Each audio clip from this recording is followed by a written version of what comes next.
started here. Okay.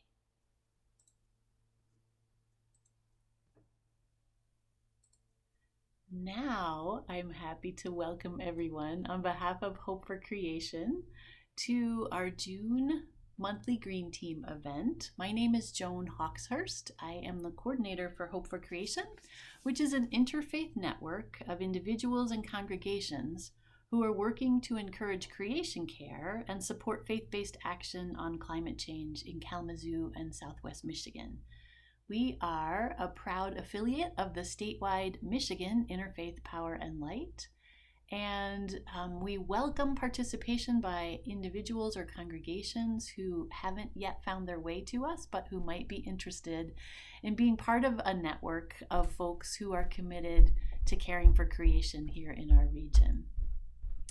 Today's event, Art, Poetry, and Climate Change, is an opportunity for all of us to learn about an amazing opportunity right here in Kalamazoo that combines faith and caring for creation and the importance of creative expression. And we are thrilled to have with us today several folks who are part of the Westminster Art Festival.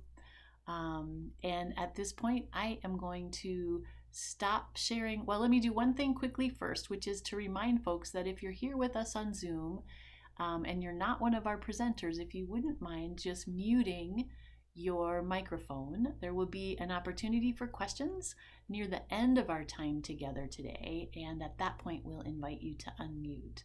So with that, I will stop sharing my screen and turn the floor over to our first speaker, Reverend Jerry Duggins.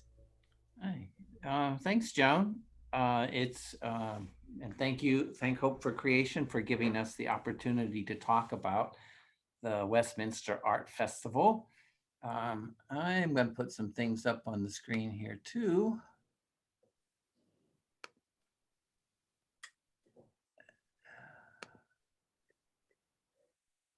And you all should be able to see that. We have a little PowerPoint.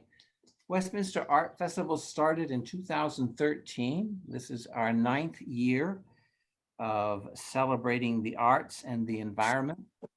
It's a juried exposition. That means there's prize money available. And we have independent jurors who judge the art, and we have a separate juror to judge the poetry. What you see on your screen are, we do a poster every year that we kind of put up around town. And we have a different theme every year. And these are just posters from previous years, just a sampling. We've talked about the Great Lakes. We've focused on gardens. One of my favorites was Illimitably Earth, which is a phrase from one of E.E. Cummings' poems. So that's just a sample. And I should be able to go to the next slide.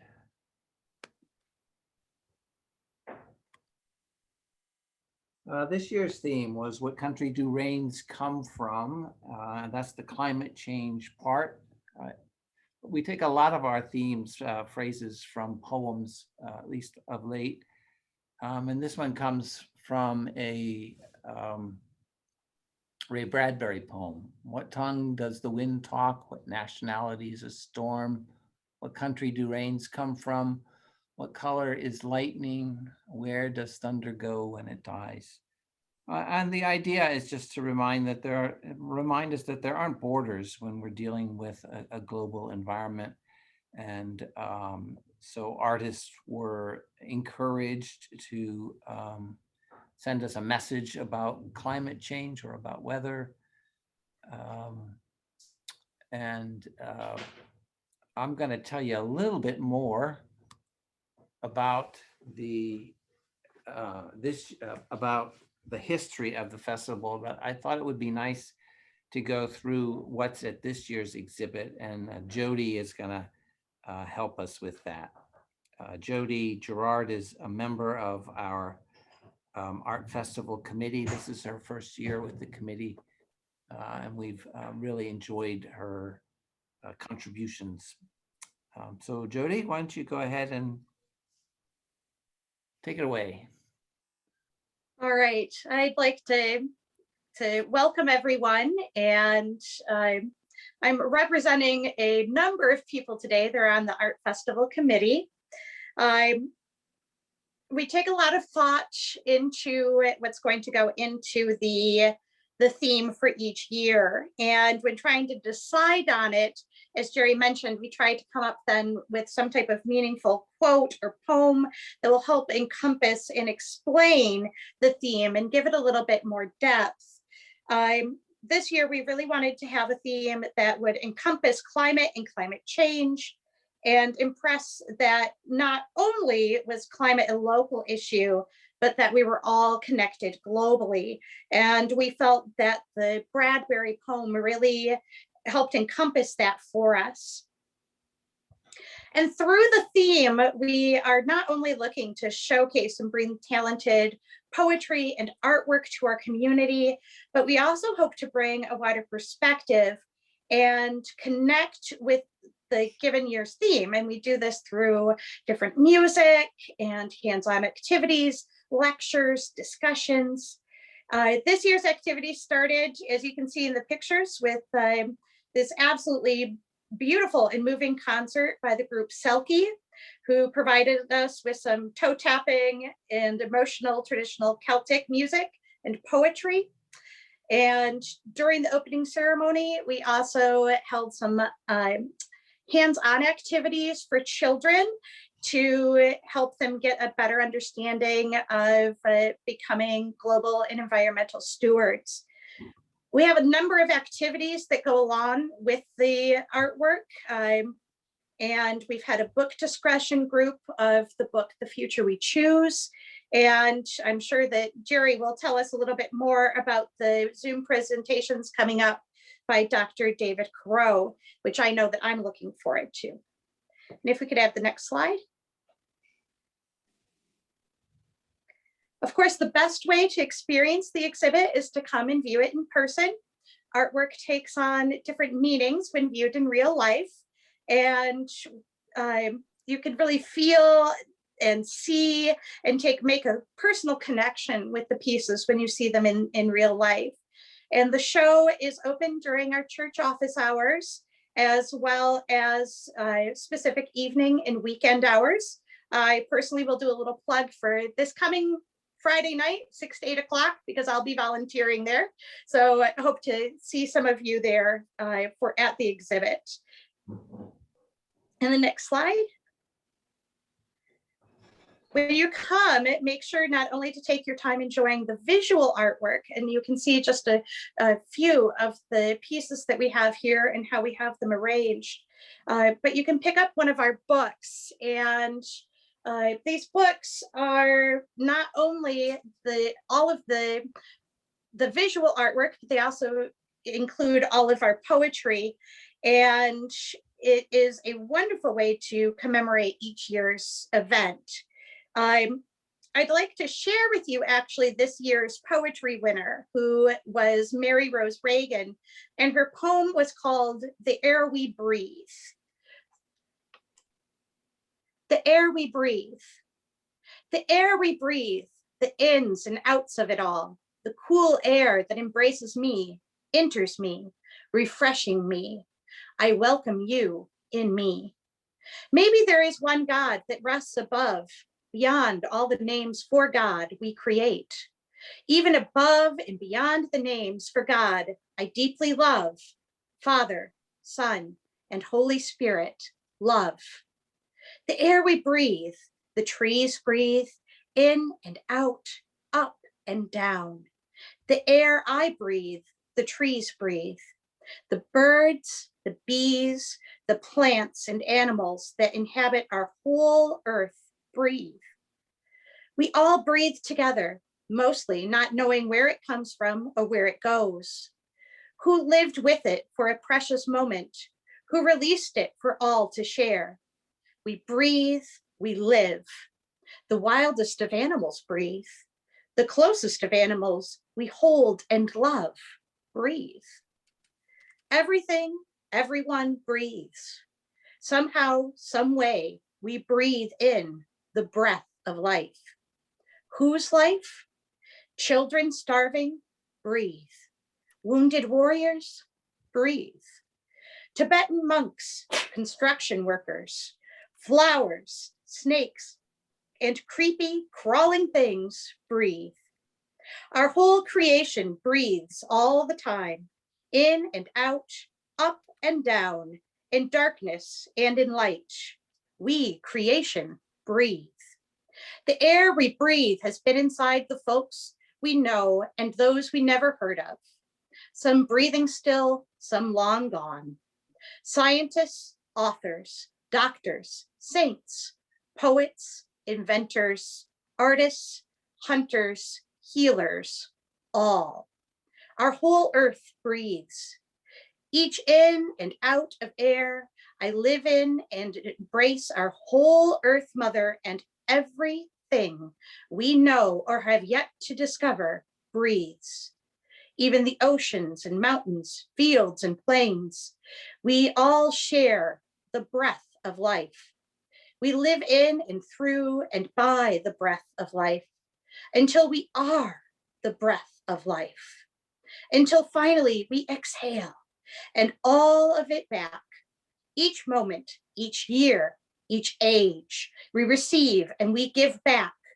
We are one body. More fully when we know it, more fully when we consciously share it. Breathe. So, a beautiful poem that was our winner this year. And if we can go to the next slide. One of the committee's responsibilities is, of course, to choose our jurors each year. And we would like to choose artists who are not only talented in their craft, but have truly considered and given depth to our theme. And this year we were pleased to have Elizabeth Kurlikowski as our poetry jurist and Randy Walker as juror for the visual arts. Elizabeth Kurlikowski has been the president of Friends of Poetry, is the current president of the Poetry Society of Michigan, and is a published author of such works as Art Speaks, which is a collaborative work with painter Mary Hatch. Randy Walker, who is our art juror, has worked as an illustrator, graphic designer, art and creative director in advertising, has taught at the Kalamazoo Institute of Arts and taught at Western Michigan University. He continues practicing in the Kalamazoo area and has done numerous works focusing on climate issues. Next page. The work chosen by Walker represents many different mediums and truly showcases the variations of medium and interpretation of the theme. These include this picturesque and beautiful scene of our precious resources. This is called Three Gulls by Deborah Hoover, which is acrylic on canvas, and she received an honorable mention for this. Next. Judith Nettleton created this intricate quilt called Raging Waters, which also gives us a moving view of the Earth's natural spaces, which are endangered by climate change. And being a fiber artist myself, I truly love this piece and how she quilted each of the individual parts of it to really make you think of sky and water and trees and mountains. Next. The different ways that the theme was interpreted really are showcased in this honorable mention by Elizabeth Henderson, and it's called Creation Myth, Rainbird. It's in ink and pencil, and the artist statement that she wrote, I really feel was almost a piece of art in itself, and just a small snippet of this. Of her artist's statement includes, The creation myth of Rainbird is told from bird to bird through generations. She has no allegiance to country. Her song speaks to all languages. Her music all creatures understand. She is the source of all rain that provides the water, creating Earth's lakes and rivers, oceans and seas, streams and creeks, and each drink of clean water, every puddle splashed through by bare feet. And if you get a chance to read the entire artist statement, I really encourage you to do so. It is included in the book. And as I said, not only is this a really powerful piece of art, but as well the statement that she made with it, I thought was very powerful. Carolyn Fink is our next honorable mention, and one of the pieces that I really found quite interesting. This is known as Precarious, and it's a multimedia piece. Her interpretation of the theme was on the increase of hurricanes and the destructive weather patterns that we are seeing right now. And in her piece, she actually took samples of the water and debris from 3 recent hurricanes and placed them in jars. And in the 4th jar, she made a sculpture. And I really feel like the entire piece encompasses and highlights the threats of climate change.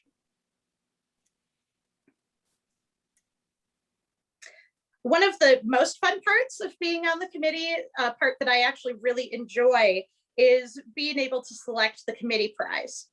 And we generally all have our few favorites in the show, but generally we come down to agreeing on which one that we feel should be the winner of the committee prize. And this year, the committee chose Dion Shannon's The Three Sisters.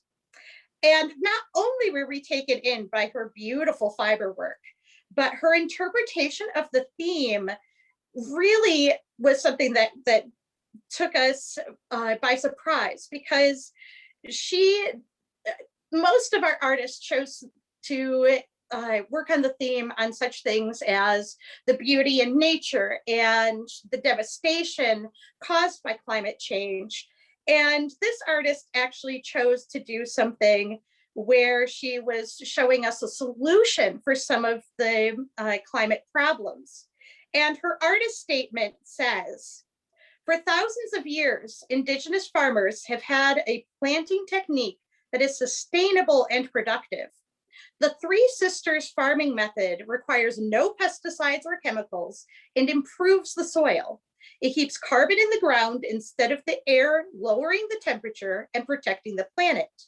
We need to look at the history and learn from each other about how our food was raised before large-scale farming and ranching became the norm. This is vital to the welfare of our planet and to each of us." Next slide. This year, the committee also awarded an honorable mention.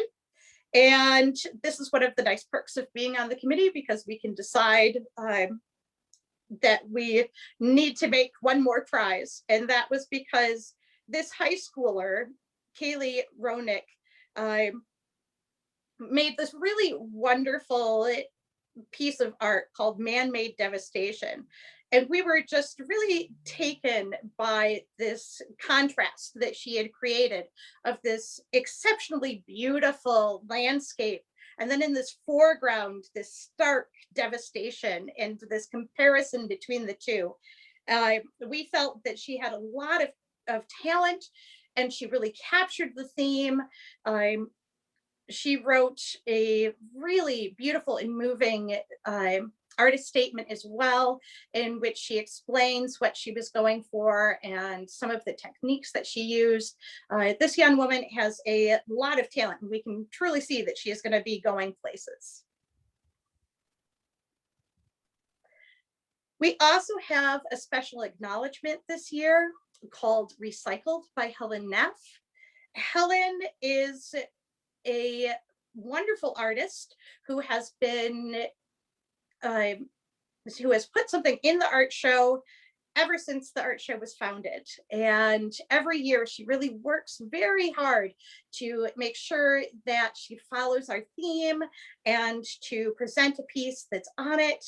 I believe that she's our oldest. Jerry may know for sure, but she's in her 90s, and every year we get very excited and look forward to seeing what Helen has to offer for that year. And I really love this presentation, especially because it's not your standard, that it's more of a booklet form, and it's stand up, and it gives you a little more depth and perspective to each of the pictures that she's drawn, which have their own story to tell. And the next slide. As much as I personally enjoy being on the committee and being part of the committee prize, I am very thankful that I have other people that I get to discuss and talk about who we want to be the committee prize with. And I believe that our juror, Randy Walker, has made just wonderful selections of his top 3 picks this year. He says the following about how he decides on a winner. In my view, art needs to demonstrate the use of interdependent elements, composition of form, space, line, texture, color, and value, interpretation of a theme, and last, did I feel something when I stand in front of the piece and remember it after I walk away? And I really loved that, what he had said there. Do I feel something and do I remember it? And Tracy Kleinstecker's 3rd place painting is called Rains Have No Borders. And personally, this is one of those pieces of art that I could look at and contemplate for a very long time.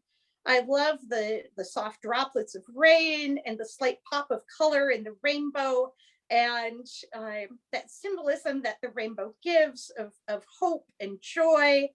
And in her artist statement, she says, the earth is nested within life-giving rain, affected as a whole by its deluges and droughts. And just this whole piece, I really felt really went with the theme and gave you a great perspective on viewing the earth and how it's affected by the climate. Our 2nd place winner is Anna Z. Ill's Rainmaker's Hands.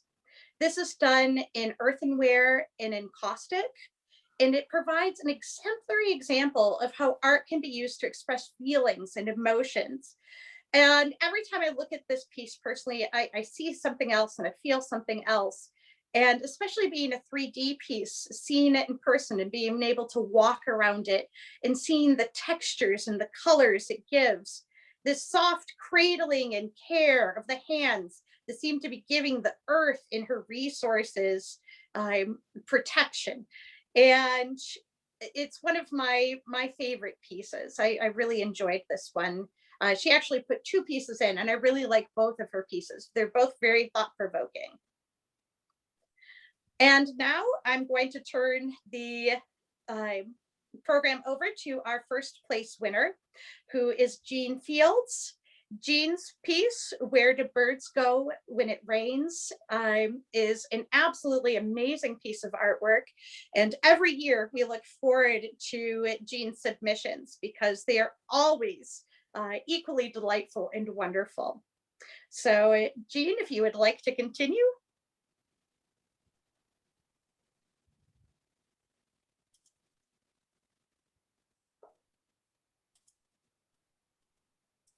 Okay, am I on your camera? Hey, your video is off, Jeanne. Aha.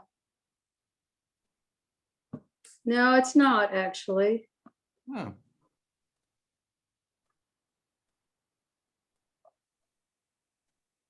I can advance the slide and folks can see a picture of you. Well, all right, let's just do it that way. You're on now. Can you hear me? Yes. All right. Well, that's wonderful. Okay.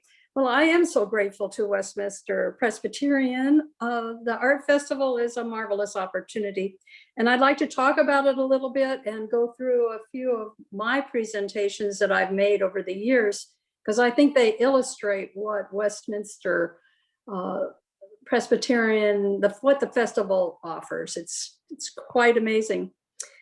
So in a very gentle way, I feel like this festival challenges very large issues, whether it's pollution or migration or climate change. It is the very things that affect the way we live, actually how all creatures live, and by extension, the survival of our planet.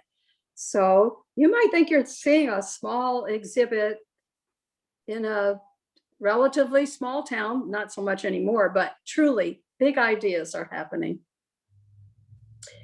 I began my artistic journey in 2018, where the theme was homes, and that's an acronym for the Great Lakes. I have a special love for Lake Michigan, so I was inspired to create a piece that would address pollution issues that occur there. One thing that Westminster does that you've heard a little bit about is it presents a theme, and the theme is one in which you ask yourself questions. That has happened to me each year, and I am sure other artists that receive the theme start asking themselves questions. How can I convey the awful problems of plastics and other trash that I find on the beach at Lake Michigan? How can I present something that will be both compelling, but not be a turnoff? And in the kind of art I do for this purpose, I try to travel a middle ground, something that's beautiful, but something that also confronts and causes a viewer to ask themselves, what could they do about the problem? So for that show, I did a wire figure of a boy or girl, it could be, sitting on a beach, but this wire figure was stuffed with trash. My niece and I walked up and down the beach. Didn't take too long. We had an immense amount of trash, which you wouldn't think would be happening there, but it does. And I know when I mention some of the things, you will realize, yes, you've seen those things. Balloons and ribbons, firecracker debris, many, many straws. So when you go to the restaurant, think about that. Cigar holders. I actually cataloged at one point. I had over 100 different kinds of plastic. So it raises the question, but it gives you something interesting. It causes people to look and figure out what's in there after all. And I hope makes people not want to pollute the beach, or at least take a plastic bag down there and gather a few things and haul them up. A second piece I had, because of this whole question, I guess, that was being asked, what can we do about the issues with our Great Lakes? I had a painting that used microbeads. Microbeads are those little tiny, tiny beads that are found in makeup, body washes, even toothpaste. They kind of add to scrubbing. The problem is they're so tiny, they make it through all the sieves that would prevent those kinds of things from going into our waterways. So as a result, they can end up in your lakes and in your streams and in the fish, and even in the fish you eat. They can wind up in you. So any way to present those ideas that people can look at and ponder and think, what could I do about that? I will say that the US has now banned the use of those microbeads in products manufactured here. That does not include every country everywhere. There are a few other countries that have also banned these beads, but we read the labels now.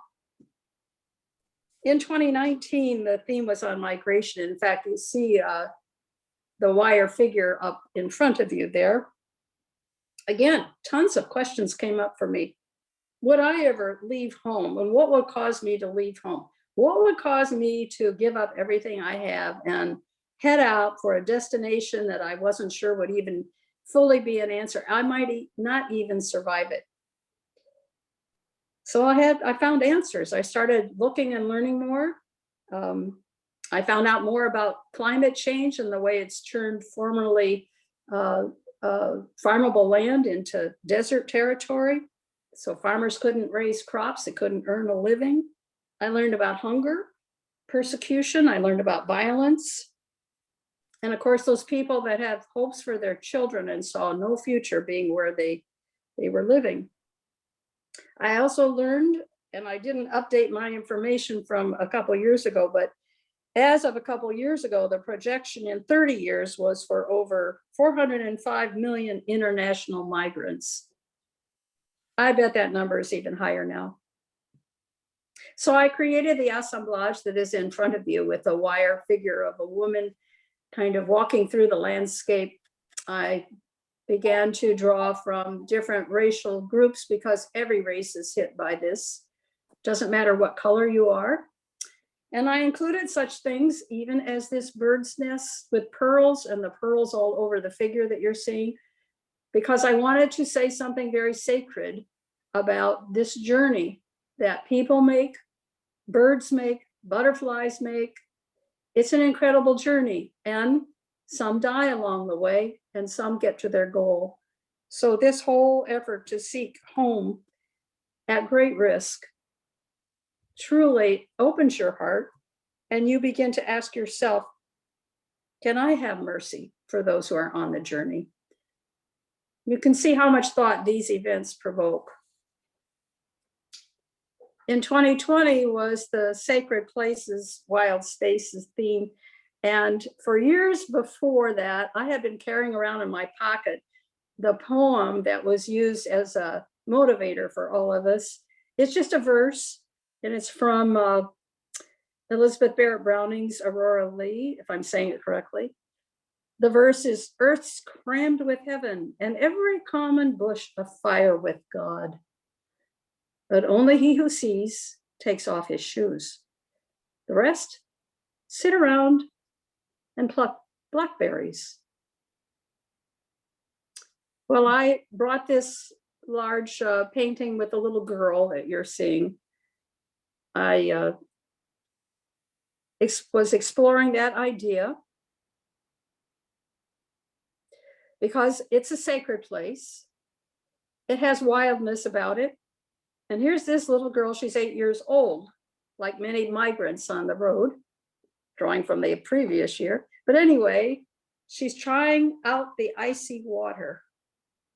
And I asked myself, thinking about this girl that represents many little ones, will her grandchildren have sacred places and wild spaces? And how can we assure that? So again, in this instance, to present something that's attractive, but causes thought, and perhaps people will look into their own souls to think, how can we preserve these wonderful areas? I had a second entry that year. This was also had to do with, the entry didn't have to do with COVID, but we were all kind of all locked down and we all wanted to look at a lot of different things. So I was able to have a portrait of a young man, 17 years old. And the portrait shows just his face surrounded by guns because he was riding a bus home from school, and a gang member got on this bus, and evidently there were other gang members at the back of the bus. And the one who got on the bus started shooting. The young boy leaned over to protect his seatmate. He was caught in the crossfire. He died 2 days later. My title is Death Uncalled For. And it asks the question, what can we do to eliminate gun violence? And this to me also fits within the sacred places. How can we keep ourselves safe, our places sacred? And I don't know that you've noticed, but lately I remarked to my husband as we were driving around, I don't know when I've seen the flag up at the top of the flagpole recently. It seems like it's always at half mast, and it's always mourning these shootings that have been occurring on an almost regular basis. Okay, moving on to this last one, which you saw, the 2021. Where do birds go when there is no water? Well, how prescient, because it's happening right now, isn't it? We're all in a drought. When you go look at the drought statistics of the water that's come down earlier through no snow, and now it's pretty appalling. It raises a lot of questions, certainly about the birds, but that also extends to all the other animals and to us. Will our water be rationed? What happens to the states without any water? What happens to the world without water? What can be more important than water to the survival of the planet and the species? I became impressed with David Attenborough, and there was a PBS special can't remember the title right now, but he really looked at our whole climate crisis. And he says the crisis is upon us, but he also speaks to the resilience of our planet. He offers hope. He says you'd be surprised at how fast the climate can rebirth itself. And he uses the term that we can rewild the planet. We still can do this. So in my mind, art, whether it's music or murals, poetry or paintings or plays, they're a known motivator, and they can create change. And to verify that, backing it up, as you know, political regimes are afraid of art. They ban books, they burn books, they forbid plays to be performed, they destroy murals. Art and music is subject to censorship.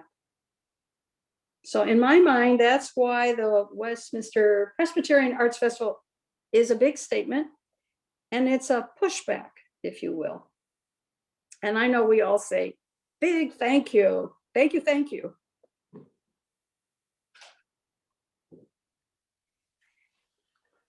Thanks, Jeanne. We wanted you to hear from an artist's perspective on the show this year, and appreciate what you had to share, Jeanne. That was great to get inside your process and not just see your art, but hear what's going on in your head. So thank you for sharing that. I'm going to talk a little bit about the history, and I'll try and be very brief so we can leave some time for questions here. As I said, it started in 2013 with a grant from the Beim Foundation, gave us some money to start a new art endeavor in Kalamazoo. We have a member who's on the board and made us aware of this. We started with art K through 12 and adults as well. We divide them up into different categories. One of the things that we discovered fairly quickly is that there were lots of arts programs for children and teenagers. And we weren't getting very much participation the first couple of years. So we decided to focus on adults and phased out the work with children. And I think our focus has helped make the show a stronger show and make more of a statement. So one of the reasons we started this was that it merged our interest in the arts with our concern for the earth. We are an Earth Care congregation, and we really enjoyed urging artists in the community to think about their art to bring a message about the environment. And one of the things that I've noticed over the 9 years that we've been doing it is that more and more of our artists are creating a piece specifically for the theme. One of the things I remember from the first show is many of the artists, I should say, looked at work that they had done in the last year and tried to pick a piece they thought went with the theme. And now they're really engaging it really well. And I think if you stop and you come by and see the show yourself, you'll see that too. It's something that we're proud to have been a part of at Westminster. Jodie's already mentioned that we do a number of different events in connection with the festival. This year we did a concert. Past years we've done workshops. We've worked with other organizations to do some events, the Kalamazoo Nature Center.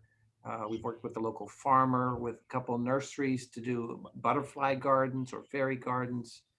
One year we did Zentangles, if many of you are familiar with that. We did a little workshop with that. And we did poetry another year.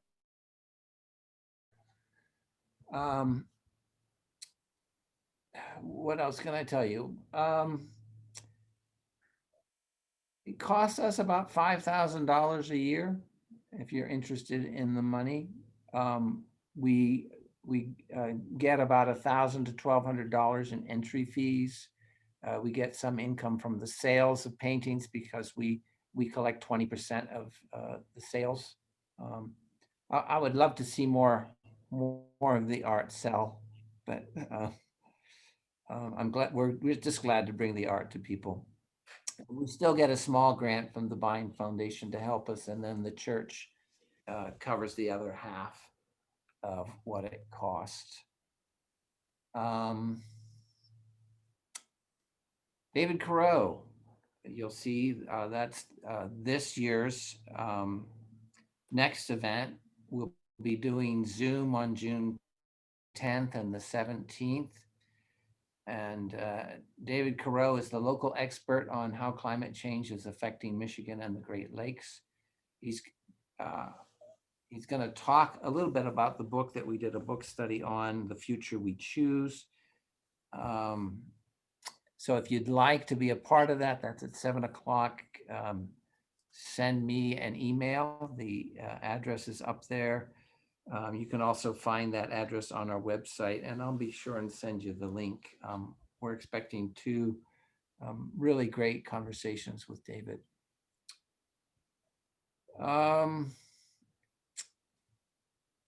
And I guess the only other thing I want to tell you is we did pick a theme for next year's show. So, you know, if you're an artist or a poet, you can start thinking about it. We're gonna, the theme for next year's show is a certain slant of light. I'm sure Jeanne's writing that down. I am. Comes from, the phrase comes from an Emily Dickinson poem. There's a certain slant of light winter afternoons that oppresses like the heft of cathedral tunes. And it goes on. T.S. Eliot also uses a similar phrase in his poem, O Light Invisible, We Praise Thee. One of the phrases he uses is the light that slants upon our western doors at evening.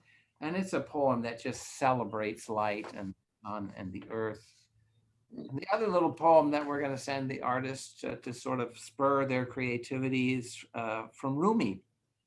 And it reads, and still after all this time, the sun has never said to the earth, you owe me. Look what happens with love like that. It lights up the sky.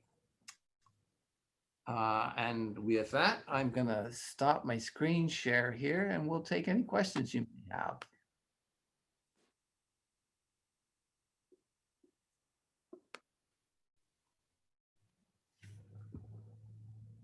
Go ahead and unmute yourself if you have a question. I do have a question. Can you hear me? Yes. Yeah. Are you getting what you would call a good response from poets? The short answer is no. Is it because not many are aware, or Well, they just don't bother? I think some of it is because the members of the committee are much more connected to the art community than the poetry community. The poetry juror, Elizabeth Kurlikowski, is working with us for next year's festival to try and increase the promotion on it And so we're going to give it another year and see if we can't draw in more poets. And Elizabeth just has connections all over the state, so I'm optimistic that we'll get more. I think we had 10, maybe 11 poems that you'll see in the first year. We had about 20 plus poems, and it's declined since then. Yeah. So some of it's a small committee, Yeah. lacking energy and lacking connections to do it all. You could try working with the bookstores. Our home is very close to, this is a bookstore in Oakwood Plaza. I'm sure they'd be happy to help, get the word out. Yeah, sure. Thank you. Are there other questions? So, hi, this is Joan from Hope for Creation, and I want to start by just expressing gratitude to all of you for sharing the details of this really amazing festival. I'm very, very moved, especially by hearing Jeanne talk about how powerful it is for her as an artist to be able to convey a message. And I just think this is such a creative way to give people an opportunity to connect their souls with something important. So I'd love to hear more about, like, how did you come up with this idea, and how has it resonated in your congregation, and what advice would you have for other congregations that might be looking to light that spark of creative energy around addressing climate change? Wow, that's a great question.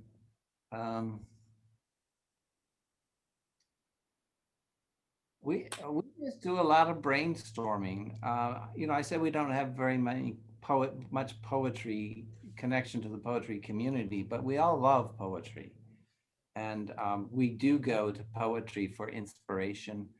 We try and vary the theme from year to year. So, this year, it just made sense to do something connected with weather and climate change, which, the 8 previous years, we didn't focus on that at all. We got some climate change pieces, but it just made sense because it's so in the news to really address that particular issue this year.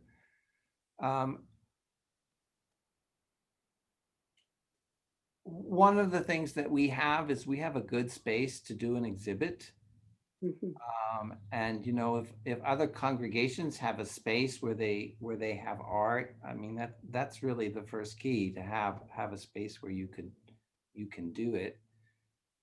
And I would look at foundations if you wanted to get something started.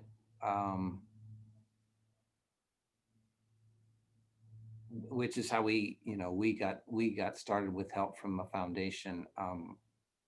When this member who's on the board came to me and said, "I've got $5,000. I want to do a new program."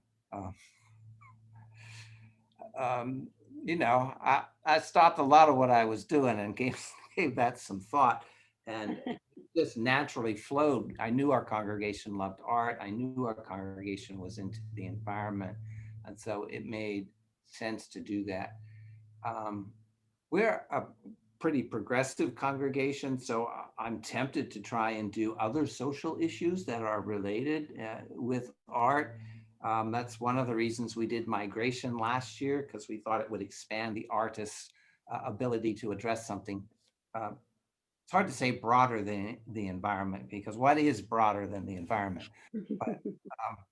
But to address the issue, to address it a little bit differently. And so I think there's a niche out there for art and social issues.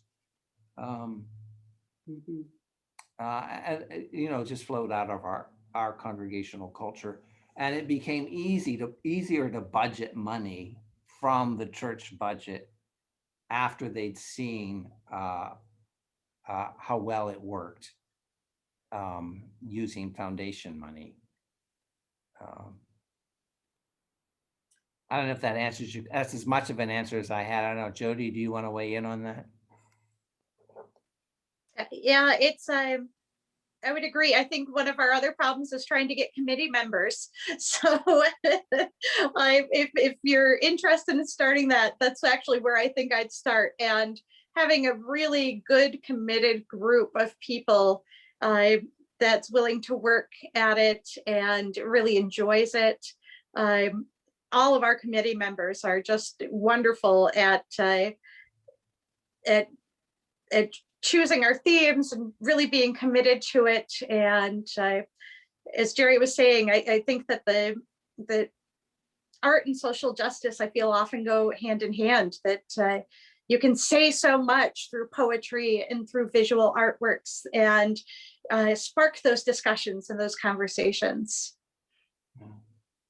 We do it with about 4 or 5 committee members. Some of Mhm. them change from year to year, but 4 or 5 of us, which I'd like to have 7 or 8, and then we could really do promotion on the poetry. Well, I have to say, I'm very impressed with what your committee does. That's a massive effort to undertake, to do every year. And not only that, you publish a booklet. I mean, you do the posters, you keep us connected. It's rather remarkable, let alone the intake of the art, the hanging of the art, the invitations that go out to invite people in. It's a massive thing to do. So I'm really impressed. A humble servant, what can I say? I won't say you're wrong. It is a lot of work, but I usually hang the show, and it's something I love doing. So Oh, good. It doesn't sap energy like some other tasks do. Yes, I get that. Yeah, we would certainly be willing to, if some other group were wanting to start something up, I'd be willing to talk to them about how we did it. We did move from using professionals at the beginning to do the poster design to doing some of it ourselves. It becomes a balance of how much money do you have this year? Yeah. Are there other questions? I see we're coming close to the end of our time. I want to know who designs your beautiful posters. I'd love to see that many at once. They're so stunning. Yeah, we've had different people design them. My daughter Miriam has designed the posters from the last 2 years. The first several posters, the first poster was actually designed by a member who has since moved out of town. But others have been graphic designers. The others have all been graphic, not all. Another member, so about half of them have been designed by members and about half by graphic designers. And that was a money decision when we went to designing ourselves, because it's $350, $400 to design one of those posters.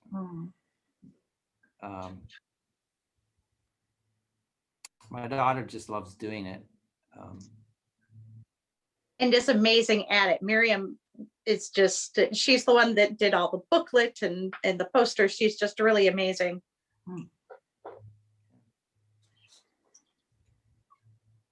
Anything else? Well, I hope to see some emails from a bunch of you to join us for the 10th and 17th at 7 o'clock with David Carew. And I hope that you'll come by the church. Office hours currently are Monday and Wednesday from about 9:30 to 4:30. And on Thursday now from 9 to noon. Sunday morning from about 10:30 to 1. Except for Father's Day, we're taking Father's Day off. And then this Friday, please come this Friday from 6 to 8. It's during the same hours as the art hop. And I'm sorry, we won't have food for you or anything, but we have a fabulous exhibit. You'll enjoy it. Joan?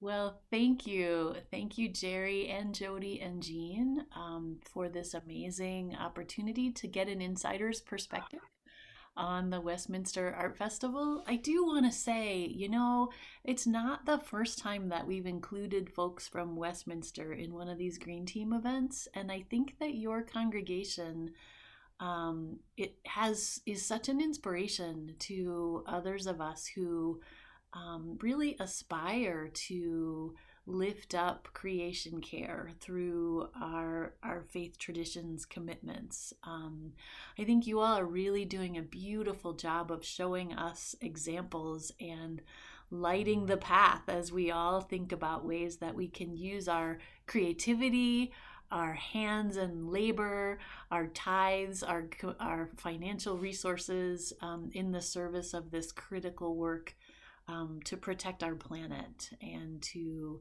be in right relationship with the natural world around us. So I just want to thank you all three for being with us today. If you'll indulge me for just a moment, I will pull up a screen that will give you a couple of references to a couple of forthcoming events that Hope for Creation is offering. First of all, a week from tomorrow, at the bi-weekly Fridays for Future series that's hosted by the Kalamazoo Climate Crisis Coalition, Hope for Creation is helping to co-sponsor a visit by Lucas Mansberger, who is a local financial investment planner, investment advisor, very knowledgeable, and he's going to talk about sustainable investing, both for individuals and congregations and organizations in a time of climate change. So that might be something folks would be interested in. Also, a week from Saturday afternoon, we are sponsoring our first ever congregational garden tour, which will give folks an opportunity to visit 3 very different congregational grounds in the Kalamazoo area and get a sense of how folks are working in partnership with neighborhoods, in partnership with other congregations, in partnership with local food providing organizations to do creation care around gardening. So you can find out more about both of these events by following us on the Facebook page, which is listed there below. And we really do hope that you will do that. The other thing to let folks know is that this event, this Green Team event, happens on a pretty regular monthly basis. We are going to take July off. But Eileen Best, who's also a Westminster Presbyterian Church member, is instrumental in helping us identify and organize these monthly events. In August, our goal is to focus on religious education and environmental concerns. So we will feature folks who are doing religious education around in the community with an environmental bent. So hope you'll join us then. That information will also be available on our Facebook page as the time gets closer. So with that, thank you all so very much for being with us today. This concludes our program, and we are ever so grateful to all of you for being with us today. Have a great afternoon. Bye-bye. Thank you.